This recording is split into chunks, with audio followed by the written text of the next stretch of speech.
Sure. I think the other area as a CIO that is really challenging is moving back to the AI conversation, is figuring out how to actually solve the problems with so much hype in the market. And one of the announcements so we'll end on this one. It's not a light one. We normally try to end on something light. This isn't light, but I do think it's instructive for a CIO. And it's not actually about the announcement itself. But there's a company called Contextual AI that has, I don't know if they were in stealth, I guess they probably were, but they've come out and made an announcement of the general availability of their core platform called the Contextual AI platform. And what it really is, they're dubbing themselves the first enterprise platform for specialized RAG agents.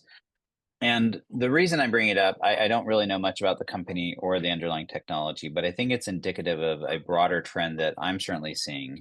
And I think it's important if you're a CIO to sort of be aware of it, right? When we started this journey so long ago, a whole year ago, we were talking about LLMs. And then we started talking about agents, and we started talking about the need to ground LLMs in enterprise data to make them more meaningful. And that process was predominantly called RAG, right? Retrieval Augmented Generation.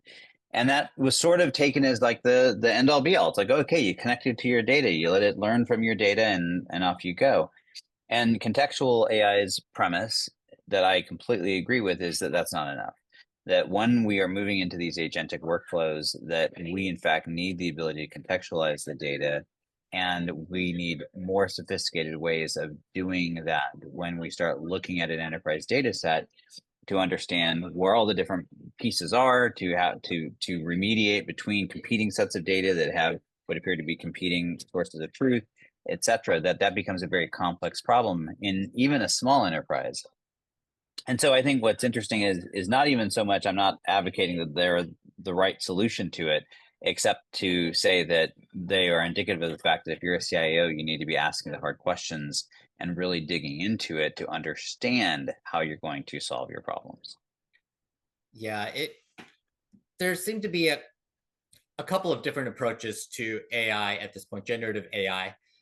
One form of generative AI is to really build it around your golden record of truth, whether that be Salesforce or Workday or ServiceNow or SAP or what have you.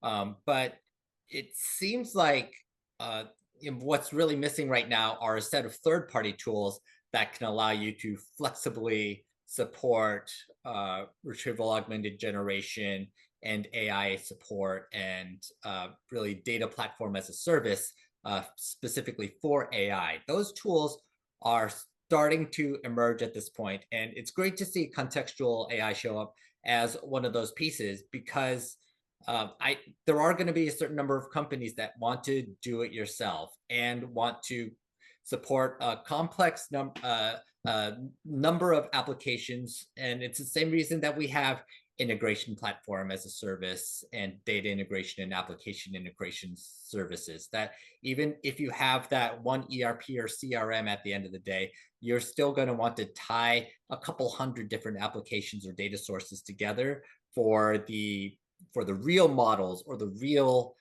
platforms that you support at the end of the day, and you're going to need some help with that. So it's good to Yeah. see this solving that problem, or at least Yeah, it's looking at it. looking at, yeah, I don't remember who it is. I can look it up, but there is this one of the industry pundits that we follow had a post on LinkedIn that basically said, if you're an enterprise, don't try to do RAG yourself. And it was like big old bold lines. And I don't actually agree with that. I think if you're an enterprise, you're going to have to figure out how to do some of this yourself, whether it's using a company like Contextual or not, because there's going to be a space where you need to be building custom or semi-custom solutions because they are customer facing, they're driving market differentiation. You can't just use everybody else's technology. Yeah.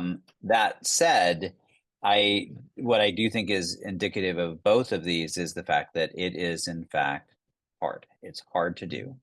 And if you don't give it its sort of due and recognize and acknowledge how tough it is, you're going to set yourself up for failure. So Yeah, like at the um, enterprise level, you've got to customize your ERP or CRM. That's just a reality in the enterprise world.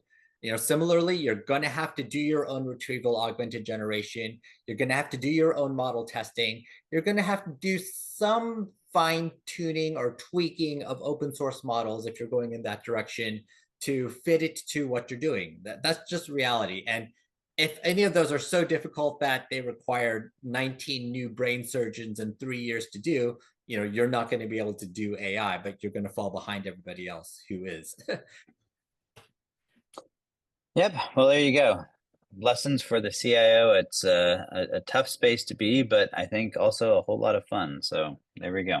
Yeah, absolutely. And 2025 is obviously going to be a year for deployment and for action. And there are, to put it politely, there are not going to be many market impediments to bringing AI to market. You should expect to see quick advancements, lots of tools, lots of toys to consider. And we're going to be here to help you evaluate what's real, what's not, and what to look for.